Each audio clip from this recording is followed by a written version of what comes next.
సంఘంగా ఆయన పాదశంలో చేరి ఆయన ఆరాధించటకు ఆయన మనని మరి ఏర్పాటు చేసుకున్న వారిగా ఉంటున్నారు. అందుని బట్టి ఈ దినము మనం సజీవ లెక్కలో ఉన్నటువంటి వారంగా ఉంటున్నాము. అందుని బట్టి దేవుని మనం మహిమపరిచి గణపరచవలసిన వారంగా ఉంటున్నాం. అయితే ఆరాధన నిమిత్తము మరి కొద్ది నిమిషాలు మాత్రమే మన దేవుని యొక్క లేఖన భాగంలో మనం ధ్యానించుకున్నాం. రండి, ఆరాధన నిమిత్తమై కీర్తనలు 95వ అధ్యాయము 6-7 వచనాలు అందరం కలిసి చదువుకుందాం. కీర్తనలు 95వ అధ్యాయము 6-7 వచనాలు అందరం కలిసి చదువుకుందాం. ఆయన మన దేవుడు, మనం ఆయన పాలించు ప్రజలము, ఆయన మేపు గొర్రెలము. రండి, నమస్కారం చేసి సాగిలపడదము, మనల్ని సృజించిన యెహోవా సన్నిధిని మోకరించుదము. నేను మీరు ఆయన మాట అంగీకరించిన ఎడలా ఎంత మేలు. దీనికి సాయం కొరకు ఒక చిన్న ప్రార్థన చేసుకుందాం. పరిశుద్ధమైన మా తండ్రి, జీవం గల నాయన, మా తండ్రి ఉదయకాల సమయంలో మా నాయన మీరు ఏర్పాటు చేసిన వారంగా నూతన యెరూషలేము సంఘంగా తండ్రి నాయన మేము సంఘంలో చేరి ప్రభావ మరి రాగలటకు మాకు ఇచ్చిన గొప్పదనేదికై మీకు ఎంతో వందనాలు, స్తుతులు, స్తోత్రాలు చెల్లించుకుంటా ఉంటున్నాం తండ్రి. మరి పాటల ద్వారా మిమ్మల్ని మేము పరిశీలించడానికి ఎంతో వందనాలు. మరి తండ్రి నాయన కొద్ది నిమిషాలు మీ యొక్క లేఖను ధ్యానించుండగా ప్రభావ మరి తండ్రి మన నిలబెట్టినటువంటి మీ యొక్క దాసుని ప్రభావ నేను మీ శిలువ చాటును మరుగు చేయను ప్రభావ. మరి తండ్రి నాయన మీ సంధానంలో అయోగ్యాన్ని అనుకుంటున్నాను తండ్రి. మీ యొక్క మాటలే వినబడటకు తండ్రి నాయన మన యొక్క పరిశుద్ధాత్మను తండ్రి నా మీద కుమ్మరించి మా యొక్క మనోనేత వెల్లింగ బదలాగిన ప్రభావ తండ్రి నాయన మీ యొక్క పరిశుద్ధాత్మకు అందించడం బదిలాచుంటున్నాం తండ్రి. తద్వారా ప్రభావ తండ్రి నాయన మరి లేఖన ప్రకారము నేను ఆరాధించే భాగ్యం మాకు దయచేసి బదిలాచుతున్నాం తండ్రి. వచ్చిన వారి వందనాలు, రానిటువంటి సవాళ్ళను నడిపించడం బదిలాచున్నాం తండ్రి నాయన.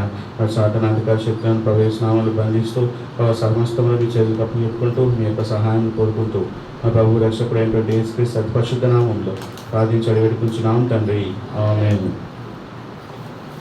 ఈ యొక్క లేఖన భాగము మరి అనేక పర్యాయాలను చదువుకొని ఉంటాం.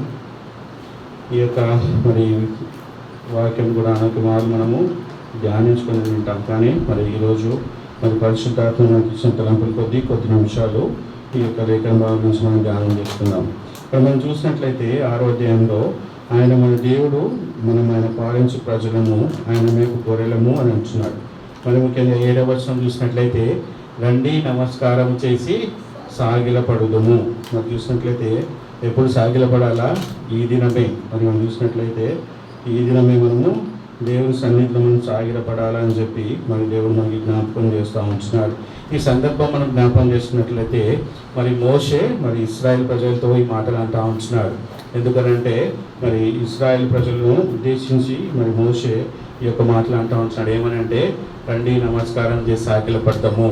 మరి 6వ వచనం చూస్తే ఆయన మన దేవుడు, మనం ఆయన ప్రజలమై ఉంచున్నాము, ఇంకా ఆయన మేపు గొర్రెలమై ఉంచున్నాము అని చెప్పి మరి దేవుడు మనకి జ్ఞాపకం చేస్తూ ఉంటున్నాడు. ఆ విధంగా మరి మనం ముందుకెళ్తూ మరి చూసుకున్నట్లయితే మరి దేవుడు మరి ఇక్కడ మోషే కూడా మరి ఏం చెప్తా ఉంటున్నాడు, ఇజ్రాయెల్ ప్రజల్ని మరి గొర్రెలతో కంపేర్ చేస్తూ ఉంటున్నాడు. అది చూసినట్లయితే మరి అనేక సందర్భాల్లో మరి మనం కూడా ఎటువంటి వారము, గొర్రెల వంటి వారం అని చెప్పి దేవుడు మనకి జ్ఞాపకం చేస్తూ ఉంటున్నాడు. అయితే మరి బహుశా మనం ఇవన్నీ ఇంతకుముందు కూడా విని ఉండొచ్చు. అయితే ఒకసారి మళ్ళీ మనం జ్ఞాపకం చేసుకుంటే మరి గొర్రెలకు కొన్ని స్వభావాలు ఉంటాయి కదా. ఎటువంటి స్వభావాలు మనం చూసుకున్నట్లయితే గొర్రెలకు ఒక మనము సాధారణంగా లెక్క పెట్టుకుంటే ఒక 7 నుంచి 8 లక్షణాలు ఉంటాయంట గొర్రెలకు. అయితే ఏంటి ఆ లక్షణాలు అని మనం చూసుకున్నట్లయితే మొదటి లక్షణం ఏంటంటే మరి త్రోవ తప్పిపోవడం కదా. గొర్రెలు త్రోవ తప్పిపోయేలా ఉంటాయి. ఇప్పుడు మనం సాధారణంగా మనము లోకంలో ఎప్పుడైనా గొర్రెల మందలను గమనిస్తే ఎట్లా ఉంటాయి? మందలుగా పోతూ ఉంటాయి. అయితే అవి ఎట్లా పోతాయి? కళ్ళు దింపుకొని పోతాయి, దారి చూడవు, కళ్ళు దింపుకొని పోతాయి. అయితే ముందరున్న గొర్రెల్ని, వెనకాలన్న గొర్రెలు ఇట్లా తలతో నెడతా ఉంటే వాళ్ళకి ఎటు పోవాలని అర్థం కాక అటు ఇటు పక్కకు పోతూ ఉంటాయి. అలాగనే ఇక్కడ మనం చూసుకున్నట్లయితే గొర్రెలు మరి దారి తప్పేవిగా ఉంటాయి. అలాగనే మరి లేఖన భాగాల ప్రకారంగా మనం చూసుకుంటే నిర్గమాకాండము 32వ అధ్యాయము 8వ వచనం రండి. అలాంటి ఇజ్రాయెల్ ప్రజలు కూడా మరి దేవుడు ఏర్పాటు చేసుకున్నాడు.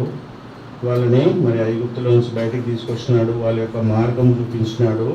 మరి వాళ్ళ యొక్క మరి కానానుకు వారికి మార్గం చూపించిన వాడిగా ఉంచున్నాడు. రండి, నిర్గమాకాండము 32వ అధ్యాయం 8వ వచనం. నేను వారికి నియమించిన త్రోవ నుండి త్వరగా తొలగిపోయి తమ కొరకు పూత పోసిన దూడను చేసుకుని దానికి సాగిలపడి బలి నర్పించి, ఓ ఇశ్రాయేలు, ఐగుప్తు దేశం నుండి రప్పించిన నీ దేవుడు ఇదే అని చెప్పుకొని నేను. అయితే ఇక్కడ మనం చూసినట్లయితే ఇక్కడ ఇశ్రాయేల్ ప్రజలు వీళ్ళని మనం గొర్రెలతో పోల్చుకుంటే మరి వీళ్ళు ఏం చేస్తూ వస్తున్నాడు, దేవుడు వాళ్ళకి ఒక మార్గం చూపిస్తూ వచ్చినాడు. అయితే వీళ్ళు ఏం చేస్తూ వచ్చినారు, ఆ యొక్క మార్గమును మరి యొక్క త్రోవను వారు తప్పినటువంటి వారిగా ఇక్కడ మనము మరి జ్ఞాపకం చేసుకోవాల్సిన వారిగా ఉంటున్నాం. అలాగే మరి మన గురించి మనం చూసుకుంటే మరి మనం కూడా ఏం చేస్తూ వచ్చినాము ఈ లోకంలో. మరి యెషయా గ్రంథము 53:6 వచనం ప్రకారము, యెషయా గ్రంథం 53వ అధ్యాయం 6వ వచనము, మనమందరము గొర్రెల వలె త్రోవ తప్పిపోతిమి, మనలో ప్రతివాడు తనకి ఇష్టమైన త్రోవకు తొలగెను కదా. ఇక్కడ చూసినట్లయితే మనం కూడా ఈ లోకంలో గొర్రెలుగా, మరి లోకంలో మనం కూడా మన ఇష్టానుసారమైనటువంటి జీవితము మరి జీవించేటువంటి వారిగా, మరి దారి తప్పిపోయిన వారిగా, మరి సృష్టికర్త అయిన దేవుని విడిచి మరి మన త్రోవ పోయిన వారంగా మరి ఇక్కడ మనం జ్ఞాపకం చేసుకోవాల్సిన వారంగా ఉంచుతాం. ఆ విధంగా ఇంకా మరి ఎలాగ నడుచుకున్నాం, ఇష్టానుసారంగా మరి నడుచుకున్నటువంటి వారంగా అని చెప్పి మరి మనం చూస్తూ వచ్చినాం కదా. ఎఫెసీయులకు రాసిన పత్రిక 2వ అధ్యాయము 2-3 వచనాల్లో కూడా మనం చూడొచ్చు. రండి, మీరు వాటిని చేయొచ్చు, వాయుమండల సంబంధమైన అధిపతిని అనగా అవిధేయులైన వారిని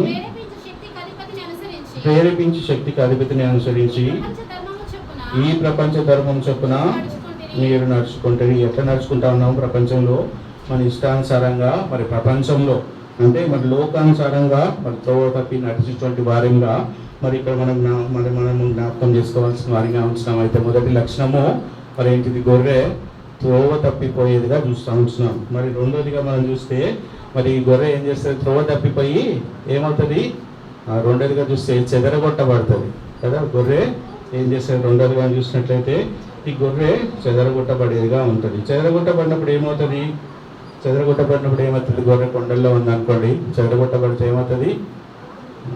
దావీదు మహారాజు మనకి మరి మంచిగా ఒక ఎగ్జాంపుల్ ఇచ్చినాడు, మనకు చెప్పినాడు కదా. మొదటి రాజులు 22వ అధ్యాయము 17వ వచనం చూడండి. మొదటి రాజులు 22:17.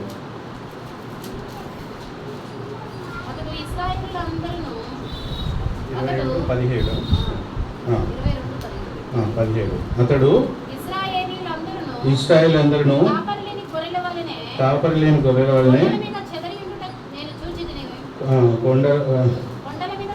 కొండల మీద చెదరి ఉండిట నేను చూచి తిని, వాడికి యజమానుడు లేడు. మరి గొర్రెలు చెదిరిపడితే ఏమవుతుంది, సాతానుడు వచ్చి ఇక్కడ మనం చూసినట్టు గొర్రెలు చెదిరిపోతే మరి శత్రువు వస్తుంది కదా, నక్కలు, పులులు, సింహాలు వచ్చి మరి వాటిని సంహరించేదిగా ఉంటుంది. అయితే ఈ లోకంలో మరి చెదరగొట్టినబడిన మనము మరి సాతానుకు మరి ఏమైపోయినాము, మరి సాతాను యొక్క బంధకాల్లో మరి చిక్కుకున్నటువంటి వారిగా ఉన్నటువంటి వారం అని చెప్పి దేవుడు మనకి జ్ఞాపకం చేస్తున్నాడు. చెదరగొట్టబడి మరి లోకంలో పాపంలో ఉండి ఆ ద్వారా మరి చెదరగొట్టబడి సాతాను యొక్క దాసత్వం కిందికి, దాని యొక్క బానిసత్వం కిందికి వచ్చినటువంటి వారంగా మరి మనము మరి అని చెప్పి మనం ఇక్కడ జ్ఞాపకం చేసుకోవాల్సిన వారంగా ఉంచున్నాం. అలాగే సాతాను యొక్క బానిసత్వం లోకంలో చెదరగొట్టబడిన వారంగా మరి మనం ఉంచున్నాం. ఇంకా మరి ముందుకెళ్తే మరి 3వ లక్షణం మనం చూసుకుంటే గొర్రెకి మరి 3వది ఏంటిది, గొర్రె దానంతటా అది మరి దాన్ని కాపాడుకోలేదని కదా. మరి మనకి ఎన్నో జంతువులు తెలుసు, ఈవెన్ కుక్క కూడా ఏం చేస్తుంది, పిల్లి కూడా దాన్ని కాపాడుకునే క్యాపబిలిటీ దానికి ఉందంట. కానీ గొర్రెకి తనకి తను కాపాడుకునే యొక్క లక్షణం లేదు. అయితే గొర్రెని ఏం చేయాలంట, ఒక కాపరి కాపాడాలి కదా. మరి మనం కూడా మరి లోకంలో పాపంలో ఉన్నప్పుడు మరి మనల్ని రక్షించే వాళ్ళు ఎవరు లేరు. మనల్ని మన పాపం నుంచి మనల్ని మనం రక్షించుకోగలుగుతామా? మనల్ని మనము రక్షించుకోలేము. అలాగనే మరి గొర్రె యొక్క లక్షణం ఏంటి అని అంటే తన్ని తాను అది కాపాడుకోలేదు, తన్ని తాను రక్షించుకోలేదు. ఇంకా మనం చూసినట్లయితే రండి, ఎహెజ్కేలు 34:5-6 చదవండి. ఎహెజ్కేలు కాబట్టి కాపరి లేకే అవి చెదిరిపోయి అడవి మృగములకు ఆహారమాయను కదా. వాటిని కాపాడుకోలేక ఏమైతే వచ్చినాయి, అడవి మృగములకు ఆహారం అయితే వచ్చినాయి. ఇలాగనే మరి వాటిని అవి కాపాడుకోలేనటువంటివిగా ఉంచినాయి. ఇలాగనే మరి లోకంలో నుంచి మనము, పాపంలో నుంచి మనము మరి మనల్ని మనము కాపాడలేక మరి మనం లోకంలో నశించిపోయేటువంటి వారంగా మరి మనం ఉంచున్నామని చెప్పి దేవుడు మనకి జ్ఞాపకం చేస్తూ ఉంటున్నాడు. ఇంకా మొదటి సమయాలు 17:34-35 కూడా మనం చూడొచ్చు. మరి ఎలాగనే ఉంటుంది అంటే గొర్రెల యొద్దకు మొదటి సమయాలు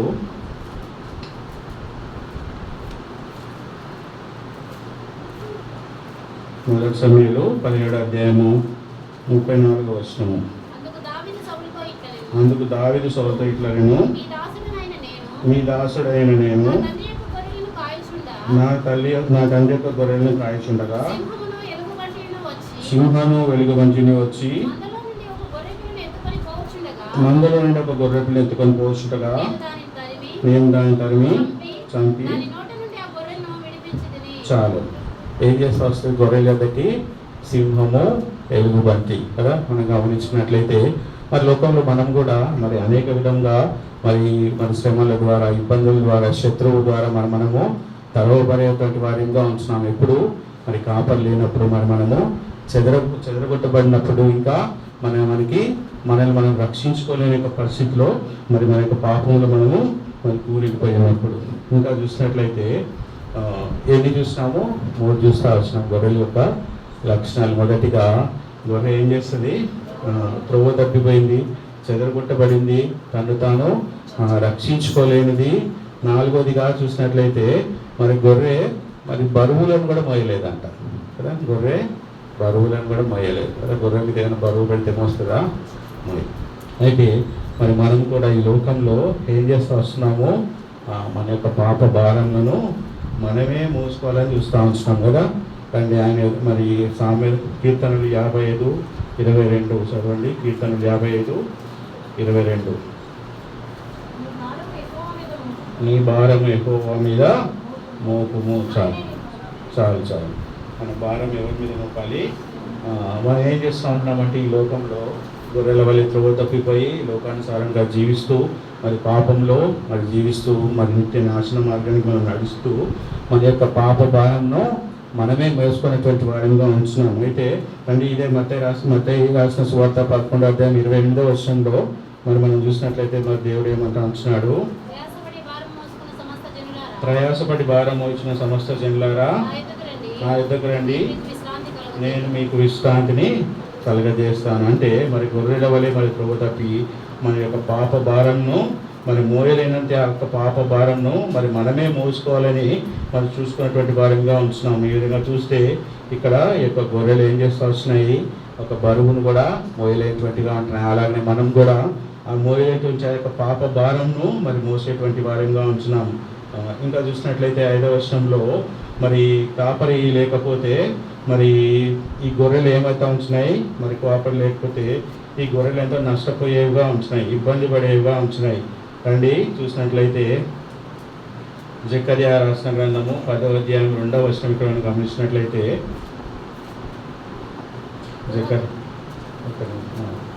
జకర్యా 10:2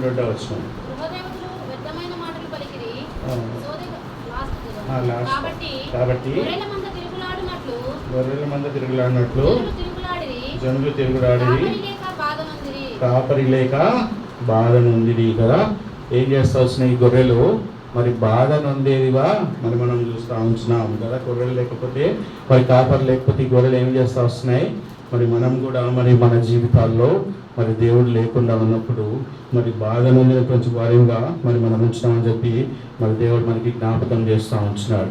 ఇంకా మనం ముందుకెళ్తే మరి చూసినట్లయితే ఈ గొర్రెలు ఎటువంటివి అంట, ఈ గొర్రెలు మరి పడిపోతే మరి లేవలేని పరిస్థితిలో ఉంటాయంట. అంటే అది చూసినట్టు ఏదైనా జంతువులు బోర్లో పడ్డాయి అనుకోండి, ఇప్పుడు తాబేలు ఉంది కదా, తాబేలు ఉల్టా పడింది అనుకోండి, ఏమవుతుంది, తాబేట్లో తిరిగింది అనుకోండి, దాని అంటే లేగలుగుతుందా, లేయలేదు. ఈవెన్ గొర్రెకి కూడా అటువంటి లక్షణం ఉందంట. అయితే ఇక్కడ మనం కూడా అది చూసుకున్నట్లయితే మరి పాపంలో మనం పడిపోయినప్పుడు మనంతటా మనము లేవలేని పరిస్థితిలో ఉన్నటువంటి వారంగా మరి దేవుడు మనకి జ్ఞాపకం చేస్తూ ఉంటున్నాడు. ఇంకా మనం ముందుకెళ్తే మరి 6 లక్షణాలు మనం చూస్తూ ఉంటాం. మొదటిగా ఏంటిది, మొదటిగా మరి గొర్రె త్రోవ తప్పిందిగా చూస్తూ ఉంటున్నాం. రెండవదిగా చెదరగొట్టబడింది. మూడవదిగా తను రక్షించుకోలేనిగా చూస్తూ ఉంటున్నాం. నాలుగవదిగా మనం చూసినట్లయితే అది భారంలో మేలైనటువంటిగా చూస్తున్నాం.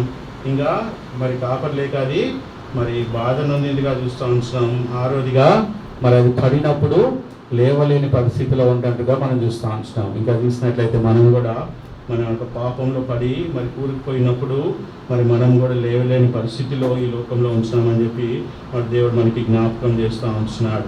ఇంకా చూసినట్లయితే మరి 7వదిగా మరి ఈ గొర్రెకున్న లక్షణం ఏంటిది అని అంటే, ఈ గొర్రె మరి ఎక్కడ ఏది దొరికితే దాంతోనే సమృద్ధిగా ఓకే నాకు ఇదే చాలే, ఇక్కడే బాగుంది అనిపించే ఒక లక్షణం కలిగిందంట. ఈనాడు మనం కూడా మనం జ్ఞాపకం చేసుకుంటే మనం కూడా ఎలాంటి పరిస్థితిలో ఉన్నామంటే లోకంలో ఉన్నప్పుడు ఈ పాపంలోనే నాకు మంచిగా ఉంది, ఇది దాటి ఇంకా ముందుకెళ్ళడం ఎందుకులే అన్నటువంటి ఆ యొక్క పరిస్థితిలో ఉన్నటువంటి వారంగా మనం చూస్తూ ఉంటున్నాం. అయితే 8వగా చూస్తే ఈ యొక్క గొర్రె ఏంటిదంట, మిగతా జంతువులకి ఏమైనా గాయాలు అయితే ఏం చేస్తాయో ఆ జంతువులు ఆ యొక్క పుండుని అది నాటుకుంటూ ఉంటాయి. అంటే మరి మనకు తెలుసు కదా, సెలైవా యాంటీబయాటిక్ టైంలో వర్క్ చేస్తుంది కదా. సో ఈ యొక్క గొర్రెకి ఏమైనా గాయం అయితే ఆ గాయాలని అది మానుకోలేని పరిస్థితిలో ఉంటుందంట. అది ఆ గాయాలను మరి మానుకోలేని పరిస్థితిలో అది ఉంటుంది. ఆ గాయాలను అయితే ఆ గాయాల్ని వేరొకరు వచ్చి ఆ గాయాన్ని కట్టాలన్నమాట. అలాగే మనం చూసుకున్నట్టయితే మన యొక్క పాప గాయాలు కూడా ఏ విధంగా ఉంటున్నాయి, మరి మనము ఆ గాయాలను మానుకోలేని పరిస్థితిలో ఉన్నటువంటి వారంగా ఉంటున్నాం. ఇంకా ఇది చూసినట్లయితే గొర్రె గురించి మనం ఎన్ని చూస్తూ వచ్చినాము, దగ్గర ఒక 8 లక్షణాలు చూస్తూ వచ్చినాం. అయితే ఈ యొక్క గొర్రెలన్నిటికీ మరి యేసుక్రీస్తు వారు ఏం చేస్తూ వచ్చినారు, ఈ లోకం నుంచి మనలను మరి ఏం చేస్తూ వస్తున్నాడు, ఆయన ఈ లోకంకి ఎలా నచ్చినాడు మనందరికీ తెలుసు కదా. ఆయన లోకంకు మంచి కాపరిగా వచ్చినాడు కదా. ఈ మంచి కాపరి మరి మనం చూసినట్లయితే 2 రెఫరెన్స్ చూద్దాము. యోహాను సువార్త 10వ అధ్యాయము 14వ వచనము. యోహాను సువార్త 10వ అధ్యాయం, నేను గొర్రెల మంచి కాపరిని. అయితే ఇక్కడ మరి గొర్రెల గురించి లేదా మరి షీప్ గురించి మొట్టమొదటిసారిగా మరి బైబిల్లో జరిగిన ప్రస్తావన మనం ఒకసారి జ్ఞాపకం చేసుకుంటే ఎక్కడుంది ఆదికాండంలోనే ఉంటుంది కదా. గొర్రెల గురించి మొట్టమొదటిగా మనం చూస్తే ఏబేలు ఏం చేస్తూ వచ్చినాడు, గొర్రెను మరి శ్రేష్టమైనదిగా మరి అర్పించినటువంటి వారిగా చూస్తున్నాం. అయితే మరి ఈ యొక్క గొర్రె పిల్ల మనం చూసినట్లయితే మరి యోహాను అంటున్నాడు, యోహాను సువార్త 1వ అధ్యాయము 29వ వచనంలో ఈ యొక్క గొర్రె ఎటువంటిది, ఇందాక చూసిన గొర్రెల్లో ఉన్న 8 లక్షణాలు గొర్రెలన్నీ మరి మనమైతే మరి యేసుక్రీస్తు వారు మరి గొర్రెగా మనం కంపేర్ చేసుకుంటే మరి ఆయనకున్న లక్షణాలు ఏంటి అనేది మనం గమనిస్తే మరి యోహాను సువార్త 1వ అధ్యాయం 29వ వచనంలో మరి ఆయన అంటాడు రండి, ఇదిగో లోక పాపమును మోసుకొని పోవు దేవుని యొక్క గొర్రె పిల్ల కదా. మరి మొట్టమొదటిగా మరి గొర్రె పిల్ల మరి ప్రస్తావింపబడినప్పుడు అది ఏం చేస్తా వచ్చింది, మరి బలి అర్పణగా గావించబడింది. మరి ఆదికాండము 1వ అధ్యాయంలో మనం చూస్తే మరి ఈ యొక్క గొర్రె ఇక్కడ దేనికి అర్పణగా ఉందంటే మరి బలి అర్పించబడింది. అంటే మరి చూసినట్లయితే బలి దేనికి, మరి విమోచింపబడడానికి సాదృశ్యంగా ఉంటుంది. ఇంకా చూసినట్లయితే మరి గొర్రెని ఆ సందర్భాల్లో మనము చూసుకుంటే మరి 2వ సందర్భంగా మనం చూస్తే ఆది కాండము 30 అధ్యాయము 35 మనం గమనించినట్లయితే ఆది కాండము 30-35. ఆ దినమున లాబాను చారైనను మచ్చైనను మేకపోతులను తొడలైనను మచ్చలైనను గల వెంటి మేకలన్నిటినీ కొంచెం తెలుపు గల ప్రతి దానిని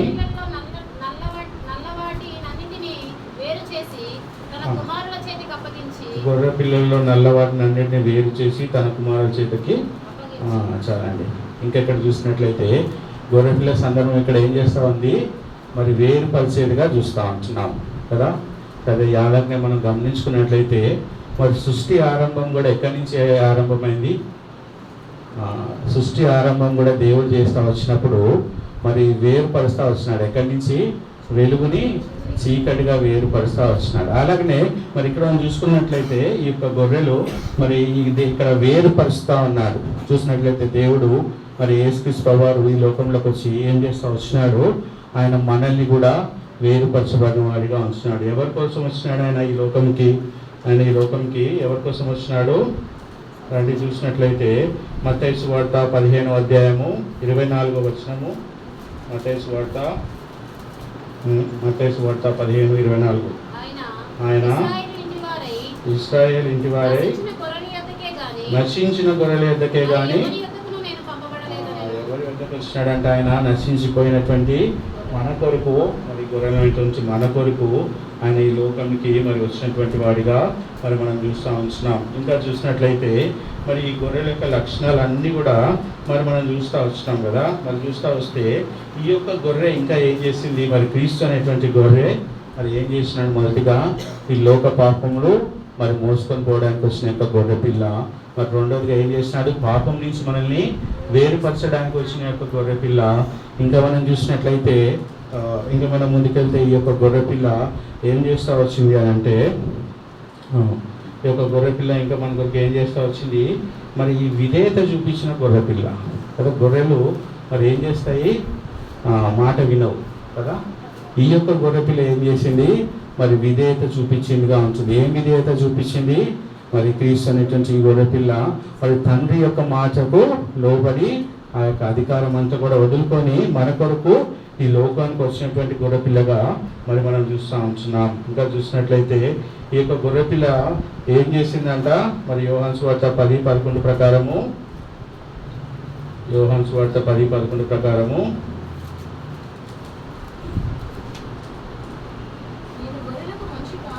నేను గొర్రెలకు మంచి కాపరిని, మంచి కాపరి గొర్రెల కొరకు తన ప్రాణము పెట్టిన ఏం చేస్తూ వచ్చినాడు? ఈ యొక్క మంచి కాపరి ఈ యొక్క గొర్రె మన కొరకు ప్రాణం పెట్టిందిగా మనం చూస్తూ ఉంటున్నాం. అంటే మన పాపముల కొరకు ఆయన ఈ లోకంలోకి వచ్చి మరి తండ్రి యొక్క మాటకు విధేయత చూపించి లోకంలో నుంచి మనలోనే ఆయన మరి వేరుపరిచి ఆయన మన కొరకు కలువరి శిలువలో దాని యొక్క ప్రాణంను పెట్టినటువంటి వాడిగా మనం చూస్తూ ఉంటున్నాం. ఇంకా మరి ముందుకైతే ఎలాగ పెట్టినాడు ఆయన మనల్ని, ఎలా కొనుక్కున్నాడు? మరి ఈ యొక్క ఈ గొర్రెకి ఏంటిది? విలువైన గొర్రె కదా. విలువైన గొర్రె ఏం చేసింది? ఆ యొక్క రక్తం ద్వారా మనల్ని ఆయన మనల్ని పరిశుద్ధపరిచి ఈ లోకం నుంచి వేరుపరిచి కొన్నవాడిగా మనం చూస్తూ ఉంటున్నాం. రండి మన పరిచయం భాగమే పేతురు రాసిన మొదటి పత్రిక 1వ అధ్యాయము 18-19 వచనాలు. పితృపారంపర్యమైన వ్యర్థ ప్రవర్తన మీరు విడిచిపెట్టినట్లుగా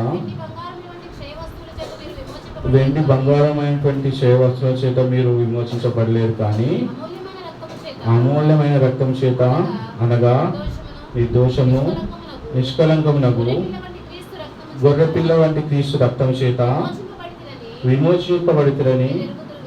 ఎలాగ విమోచింపబడినాము? మరి విలువైనటువంటి ఆ యొక్క గొర్రెపిల్ల రక్తం ద్వారా మరి మనం విమోచింపబడినటువంటి వారంగా ఉంచున్నామని చెప్పి దేవుడు మనకి సమయంలో జ్ఞాపకం చేస్తూ ఉంటున్నాడు.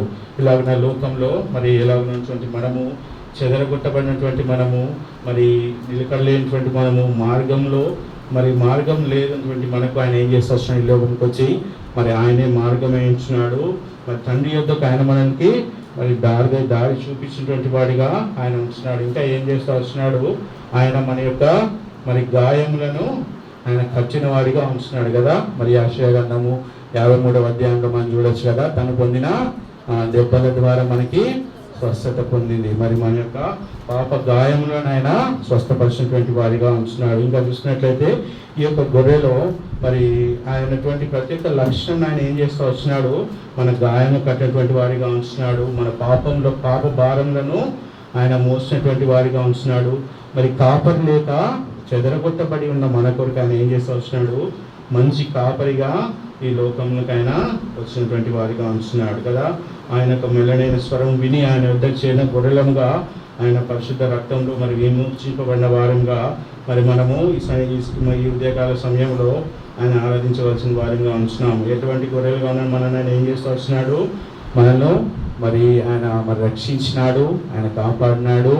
ఇంకా మనం పడిపోయిన సమయంలో ఆయన మరి లేవనెత్తే వారిగా ఉంటున్నాడు కదా. మొదటిది ఏం చూసి వచ్చినాం మనము, మరి దారి తప్పిపోయిన మనకు ఆయన ఏం చేస్తూ వచ్చినాడు, మార్గం సత్యవంతుడి జీవ మార్గంలో ఆయన మనం చూపిస్తూ వచ్చినాడు. చెదరగొట్టబడిన మన కొరకు ఆయన ఏం చేస్తూ వచ్చినాడు, కాపరిగా ఆయన మరి మనకు వచ్చి ఉంటున్నాడు. ఇంకా మరి సాధారణ బంధకాలు ఉచ్చులలో మనం చిక్కుకొనకుండా ఆయన మనల్ని కాపాడుతూ వచ్చినాడు. ఇంకా మన యొక్క పాప భారములను ఆయన మోసేటువంటి వాడిగా ఉంటున్నాడు. మన యొక్క గాయములను ఆయన మరి కట్టిన వాడిగా ఉంటున్నాడు. ఇంకా చూసినట్లయితే మరి మనము పడిపోయినప్పుడు మరి ఆయన లేవనెత్తేటువంటి వాడిగా మరి ఆయన ఉంటున్నాడని చెప్పి మనం చూస్తూ ఉంటున్నాం. ఇంకా చూసినట్లయితే ఈ యొక్క గొర్రెపిల్ల ఇంకా ఏం చేస్తూ వచ్చింది, ఆయన యొక్క మరి తండ్రి యొక్క కాపరత్వం కిందికి మనల్ని తీసుకొచ్చిన వారిగా ఉంటుంది. మరి కాపరు లేక చెదరగొట్టబడి మరి సాధారణ బంధకాల్లో ఉండి మరి నశించి నిత్య నాశనానికి మరి పోవాల్సిన మనల్ని ఆయన చేస్తూ వచ్చినాడు. మరి ఆయన మనల్ని వెతికి రక్షించి మరి ఆయన యొక్క కాపరత్వం కిందికి తీసుకొచ్చి రండి. 1 పేతురు 2వ అధ్యాయం 25వ వచనంలో మరి మనం చదవచ్చు,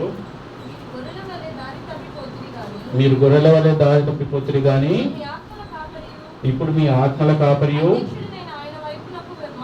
అధ్యక్షుడునైన ఆయన వైపునకు ఏం చేస్తూ వచ్చినాడు, ఆయన మనల్ని రక్షించి ఆయన వైపుకు మనల్ని తిప్పుకున్న వాడిగా ఉంటున్నాడు. ఆయన మనల్ని ఏం చేస్తూ వచ్చినాడు, ఆయన మనల్ని మరి ఏర్పాటు చేసుకున్న వాడిగా మరి లోకంలో నశించిపోకుండా ఆయన మనల్ని ఏర్పాటు చేసుకున్న వాడిగా మరి మనం చూస్తూ ఉంటాం. ఇంకా ఏం చేస్తూ ఉంటుంది, ఈ గొర్రెలు ఏం చేస్తే ఎప్పుడు ఇవంతా జరిగింది, ఆయన ఎద్దకు వచ్చి ఆయన స్వరమును మరి మనం విన్నప్పుడు ఆయన ఏం చేస్తూ వచ్చినాడు, మనకి మన గాయాలను కట్టినాడు, మన పాపలను ఒప్పుకున్నప్పుడు మరి విమోచించబడిన గొర్రెపిల్ల ఈ యొక్క లోకం నుంచి మనల్ని విమోచించి మరి యొక్క సాతాను బంధకాల నుంచి మమ్మల్ని విడిపించి మన యొక్క గాయంలను కట్టి మనల్ని రక్షించినటువంటి ఈ యొక్క క్రీస్తు గొర్రెపిల్లగా మరి మనం చూస్తూ ఉంటున్నాం. ఇంకా చూసినట్లయితే రండి, మరి ఇవన్నీ చేసినప్పుడు కూడా మరి ఆయన మనకి ఇంకా ఎటువంటి బహుమానాలు ఆయన మనకి ఇస్తూ ఉంటున్నాడు.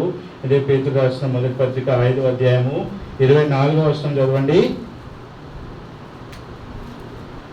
పేతురు రాసిన మొదటి పత్రిక 5వ అధ్యాయం 4వ వచనం.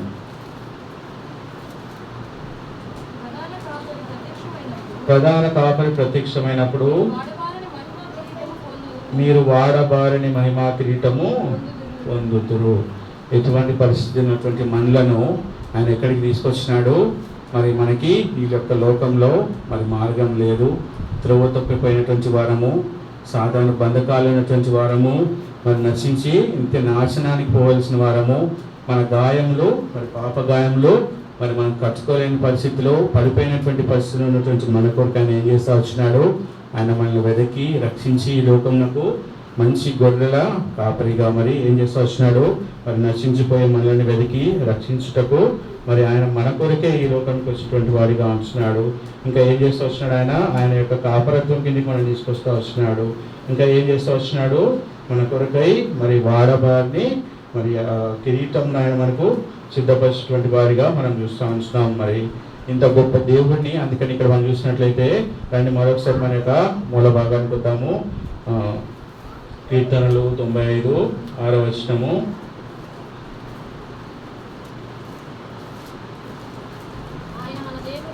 ఆయన మన దేవుడు, మనము ఆయన పాలించు ప్రజలము, ఆయన మేపు గొర్రెలము. అయితే ఇంకా ఈ గొర్రెలు ఎటువంటి గొర్రెలో మనం చూస్తూ వచ్చినాము. అయితే ఈనాడు మరి ఇప్పుడు చూడండి 7వ అధ్యాయము.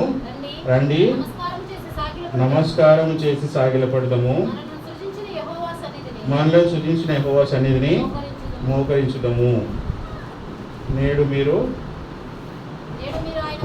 మీరు ఆయన మాట అంగీకరించినట్లా ఎంత మేలు. అయితే నేడు ఈనాడు ఆయన మాటలు విన్నవారిగా మరి చెదరగొట్టబడినటువంటి గొర్రెలంగా తిరిగి క్రీస్తు ద్వారా మరి సమకూర్చబడినటువంటి గొర్రెలంగా మరి ఆయన ద్వారా లేవనెత్తబడి పాపములకు క్షమాపణ కలిగిన వారంగా మరి ఈనాడు మనం ఆయనను ఆరాధించి మరి నమస్కరించి పూజించవలసిన వారంగా ఉంటున్నాం. ఆయన మనకి ఇచ్చిన రక్షణకై మరి ఆయన మనకు అనుగ్రహించిన నిరీక్షణకై మరి ఆయన మనము మరి ఆరాధించవలసిన వారంగా ఉంటున్నాం. మీ కొద్ది తలంపులతో మరి మనం ఆరాధనలో ప్రవేశిద్దాం.